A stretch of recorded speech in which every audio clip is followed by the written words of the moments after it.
Foreshadowing. Abracadabra, I wanna reach out and grab you. Look at all these candles! This house is a stumbling child away from a travesty. Also, let's go ahead here now and send the ultimate evil entity for requiring the people who live in this house to play a random game whenever someone gets married. And sometimes that game involves a track and kill portion where the unsuspecting newest member of the family is hunted down for sport. Don't pussy out if you're gonna curse a family. Make that game a regular ritual if you believe in it so much. Or make the curse something else, like gonorrhea. Letting your child be an accessory to murder. Also, letting your child be born into a cursed family. Thankfully, the opening scene murderers are wearing masks, so we can't mistake them for the people who will eventually become the whole movie murderers. This movie works just fine, maybe even better, without the flashback opening scene. For better, for worse, for richer, for poorer. Practice. Also, that dress is weaving me some more feelings than I'm used to feeling. Smoking in your wedding dress just before your wedding? You look perfect. Look, this guy is clearly hoping the night's draw will not be a game of to the death, so he doesn't tell his fiancée about that possibility, which honestly makes this guy almost as bad as the rest of his family that try and kill her later, maybe even worse. Your dad looks like he's at a funeral. Who wears this tie to a funeral?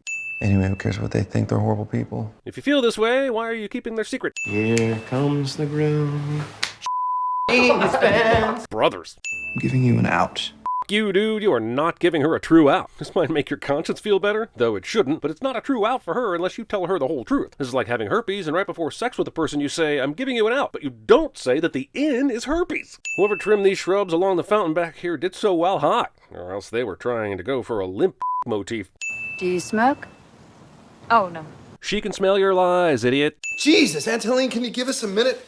You'll have to hide better than that. But Aunt Helene doesn't even know what game is going to be picked yet, so how does she know to foreshadow so precisely here? What the hell was that?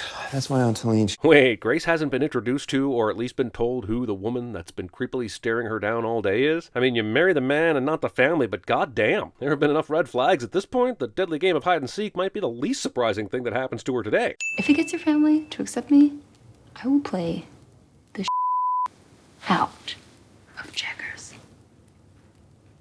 I'm really good at it. Bragging about being good at checkers. With that being said, this is as good a time as any to point out how Samara Weaving takes control of this movie quickly and assuredly. Without her performance, I'm not sure this movie would even be good, and definitely not as good as it is. She knew it was game time and asked for a moment, but did not change out of the wedding dress? So, how much have you told her? Nothing. And I never will. Really curious how you see that working out for you. Either she picks hide and seek and has to be hunted down, or she picks a different game and lives, but will eventually down the road have to hunt and potentially murder someone else trying to be part of the family. Does Alex think she'll be okay with either outcome? All the open flames, all the wood, all the books. This room is begging to be burned to the ground. But he really understood how important it was for me to finally have a real permanent family. Maybe he did, but we've been told he had left the family and cut off communication with them for the past 2 years. He's also made it pretty clear to Grace that they were done with his family after this night. So how is he giving her a permanent family exactly? Kill! Raising bloodthirsty offspring. No one in the mirror shot is in the same place in the next shot. No one. Some may call it luck, but well, it's a little more than that. Yes, usually it involves underpaying overworked employees and denying them of needed benefits to amass this kind of fortune. Whenever the Ludomases are presented with a new addition to the family. Does this apply for babies? Because there's some kids running around here, and I'm sure they count as new additions to the family, right? We only see and hear them talk about marriage in this context, but babies and adopted kids would still cause the game ritual to happen, no? And I realize that makes the movie disgusting instead of fun, but rules are rules. I got chess. I got old maid. So the odds are against her drawing the to the death game card, right? Just making sure, because everyone in the movie is acting like a to the death game is a foregone conclusion right now, and mathematically it is not. Come meet me in my room. He says, come meet me in my room, which is 6 words, instead of they're going to kill you, which is only 5. So wait, the kids don't get to participate in the kill? The kids in the flashback opening seem to. I know people love money and but seriously, how in the do you convince this many people to keep a tradition alive where they might have to murder someone eventually? The lyrics to the hide and seek song playing on the record right now say, like the frog in the skillet, like the lobster in the pan, you don't understand that I am going to find you. And listen, that does not make sense. A frog in a skillet is not worried about being found, dude. He's done been found already. The two couplets don't match up, man. This song sucks. 1/3 of the way through this thing, and no one has told her that she might be killed. Honestly, that makes her easy to kill. And so I feel like this family is f***ing cheating like a bunch of Astros. This is a terrible hiding place. Is she putting on lipstick prior to the big kill? She's putting on lipstick and the bride is hiding in her wedding gown? Just 10 sins for all the overcandling I'm going to see throughout this movie. Alex, honey, do you want some company? Charity. All right. That's enough of this. Are you kidding me? Even if you think it's only basic hide and seek, this is way too early to move. Also, what happens if she just gives herself up and they don't find her in the traditional way? Does that prevent them from putting off the curse until there's another wedding? I know I keep harping on this, but for a movie that has a major storyline revolving around rules, the rules are very poorly defined. If they ever make a prequel to this, I really hope they go into the reason why the family has all the female staff dress up like they're about to shoot a Robert Palmer video. I bet that story is simply irresistible. This is Clara. Does she look like she's wearing a giant white wedding dress? Emily? Seth Cohen would be excellent at CinemaSins. Also, after seeing her shoot Clara, I'm wondering why they're even playing the game like this. They are leaving a hell of a lot up to chance. Tony has to realize his daughter is not playing with a full deck, and one of his sons is in love with the prey, and the other is clearly boozing his ethical dilemmas away. Do they even really need every single person to search for her? Tony and Becky seem to be the only competent people in the whole bunch, and I guess Fitch could provide a little muscle if needed. I'm just saying, this could have been organized a lot better. They move the body so Grace doesn't see it, but they leave the trail of blood because that shit's invisible. She's not going to wipe that off, is she? Emily is terrible at cocaine concealment. I mean, she's also a murderer and probably an awful mother, but the lack of cocaine hygiene is really what's bothering me. They think that if they don't kill you, something very bad will happen to the family. Once again, that is information that would have been more helpful to her yesterday. You brought me here, you didn't warn me? They wanted to get married. Oh, honey, stab this motherfucker in the eyeball right goddamn now at the heel of your shoe. He is evil on top of evil. 10 sins for his evil. There are rules. You can't just elope. Maybe not, but when Grace said, hey, let's get married, you could have told her what would happen if you did get married. And she might have thought you were crazy and left you. Or she might have just said, cool, we'll just be Kurt and Goldie. Just saying it would have been a better call than this. You just need to go straight down this hallway until you get to the service kitchen. Last time an underground tunnel was this convenient, the President of the United States was being kidnapped by Nicolas Cage. I love you. Not one to judge, but god damn it, Alex did not deserve an I love you or a kiss there. He brought you to the site of your potential death, and he brought you willingly. He deserves the sharpest kick to the nuts that has ever been kicked, and if for some reason you do decide to stay with him after this, he gets one of those kicks every fucking day until he dies. His tombstone should read, he could take a kick to the nuts as well as anyone. Also, he doesn't even give her a weapon. Are we sure this guy loves her? The shredding of the wedding dress takes all the some time. Emily! Aim for the center of gravity! Pro tip and all, but that wasn't really the issue. Winona Earp had Grace dead to rights. She just hesitated. I'll give you a 10-second head start. Okay, but why? Also, that's a shitty head start. Also, anyone that offers a head start is definitely going to win or cheat. Who's the up now, right? Still me? Why would Daniel ever think he was the up in the family when he has Emily for a sister? Yeah, sister, you are hot. Tennis shoes, the wedding dress, the gun, the grime. This is doing it for me, baby. And clearly it's doing it for you, as it should. Why would the knife be set on that counter? Why wouldn't it be on the island or somewhere in the kitchen more convenient? So, to disable the security system, he beats up the control panel? Does that work? Choking the churney. Look, I'm not even a maid. Mr. Ludamasi just likes the way I dance. See, you thought my Robert Palmer Girls prequel was a bad idea. They're laying the groundwork for me. The maid screams to turn in Grace, and in the commotion, the dumbwaiter door comes down and decapitates her? This is some convoluted She's taking us all out. I understand that Tony doesn't know Grace didn't actually kill Dora, but he knows for a fact she didn't kill Clara or Tina. So what is this taking us all out bullshit? At most, she's taken out one person, and said person wasn't one of you. Why is he the only one of us who has ever seen Mr. LaBelle in his chair? You might say to yourself, oh, this twist before the last 30 minutes of the film must have a lot of meaning and impact on what is to come, and you would be wrong. Kids. Also, this whole family can't aim for Stop showing people puking! I realize she fell in a sudden vat of animal carcasses, which every barn has, by the way, but Jesus! It's the world's most poorly crafted ladder. Also, I'm curious why this cellar, or whatever the it is, we even have a ladder. Who would purposely go down here? Good thing that one punch to the face of that little kid who shot her knocked him out for hours, or that no one heard the commotion in the barn, or that the goats and other animals aren't making noise due to the weird circumstances happening. You little I realize she's mad, but again, is she trying to call attention to her whereabouts? Because this is how you get ants. I mean, call attention to your whereabouts. Giving yourself a C-section on your back. She screams a bunch of obscenities at the driver for not stopping, but listen, he doesn't know what she's been through. For all he knows, some homeless bloody bride just tried to carjack him.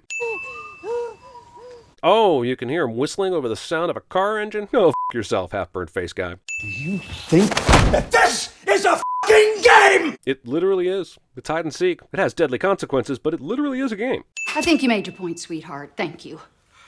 Oh, holy.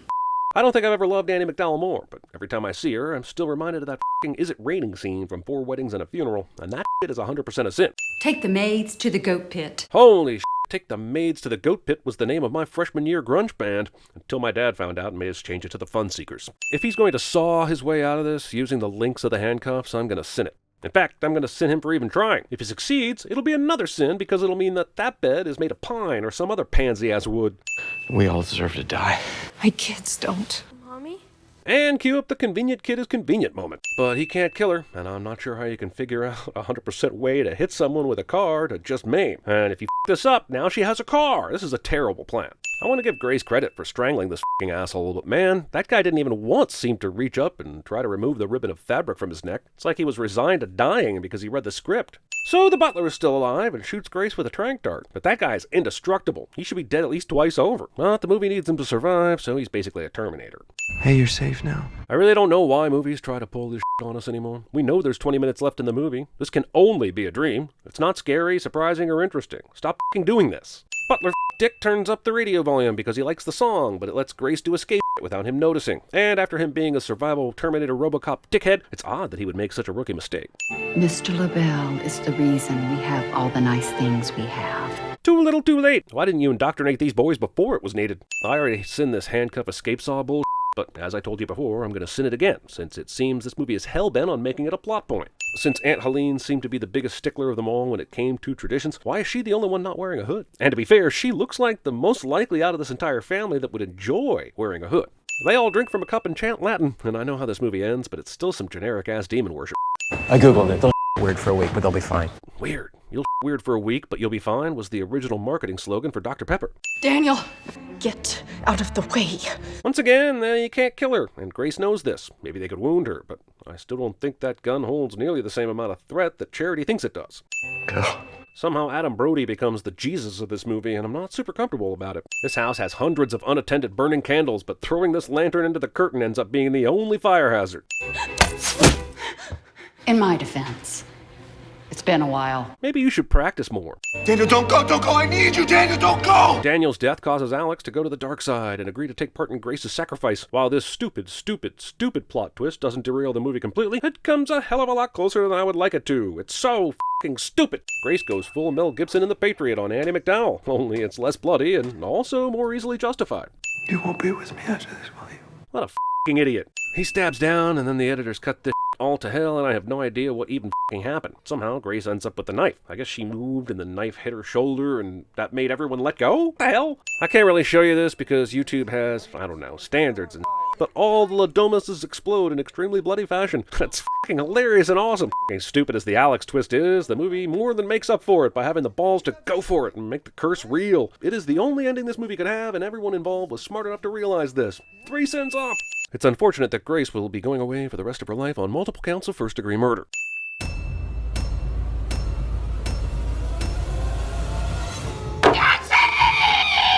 Free pillow pet is so... Ugh. Have a glorious... Commercials. He likes it. You can taste. Wanted hair? It's Look, so many for only 99. commercials.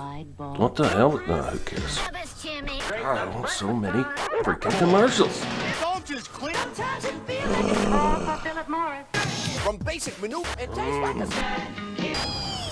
Just getting there. I'm getting really upset. Freaking tired.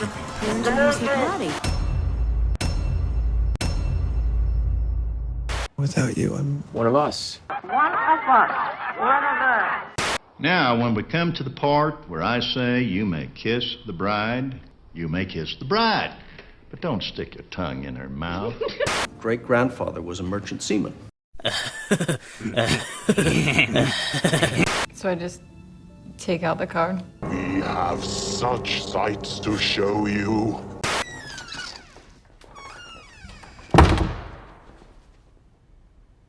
What are you doing here?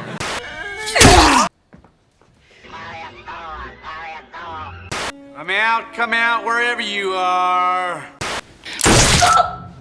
Son of a... That's gonna leave a mark. Grace. Amazing Grace. Come sit on my face. Mommy? Hiya, Georgie. All right, Hunt. Enough is enough. You have bribed, cajoled, and killed, and you have done it using loyalties on the inside. You want to shake hands with the devil, that's fine with me. I just want to make sure that you do it in hell.